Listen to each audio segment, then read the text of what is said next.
और इस वक्त नोएडा से एक अहम खबर मिल रही है। नोएडा में एहतजाजी किसानों ने बैरिकेडिंग तोड़ दी है। इस वक्त की बड़ी खबर आपको नोएडा से दे रहे हैं। कसीर तादाद में एहतजाज कर रहे लोगों ने पुलिस बैरिकेडिंग तोड़ दी है। तो तस्वीरों में आप देख सकते हैं बड़ी तादाद में यहाँ लोग मौजूद हैं और पुलिस के साथ झड़प हुई है इन लोगों की और बताया जा रहा है कि इन्होंने पुलिस की बैरिकेडिंग तोड़ दी है।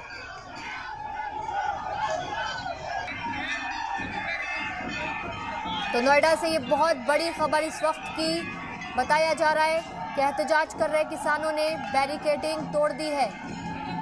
पुलिस ने इन किसानों को आगे बढ़ने से रोकने के लिए बैरिकेडिंग लगाई थी और अब किसानों ने बैरिकेडिंग तोड़ दी है। पुलिस के साथ झड़प भी हुई है। बड़ी तादाद में यहाँ किसान मौजूद हैं। हालांकि पुलिस कर्मियों को भी बड़ी तादाद में यहाँ तैनात किया गया है ताकि इनको शांत करवाया जा सके। और तस्वीरें आप देख रहे हैं किस तरह से बैरिकेडिंग तोड़ने के बाद ये किसान तेजी से आगे को दौड़ते हुए दिखाई दे रहे हैं। हालांकि पुलिस इनको लगातार रोकने की कोशिश कर रही है, लेकिन किसानों ने बैरिकेडिंग तोड़ दी है और लगातार आगे बढ़ते हुए दिखाई दे रहे हैं। आज किसान आंदोलन कर रहे हैं, भारत बंद बुलाया आज किसानों ने और उसी के मद्देनजर नोएडा में भी प्रशासन पूरी तरह से मुस्तैद था। बैरिकेडिंग कर दी गई थी और अब ये खबर मिल रही है कि किसानों ने बैरिकेडिंग तोड़ दी है।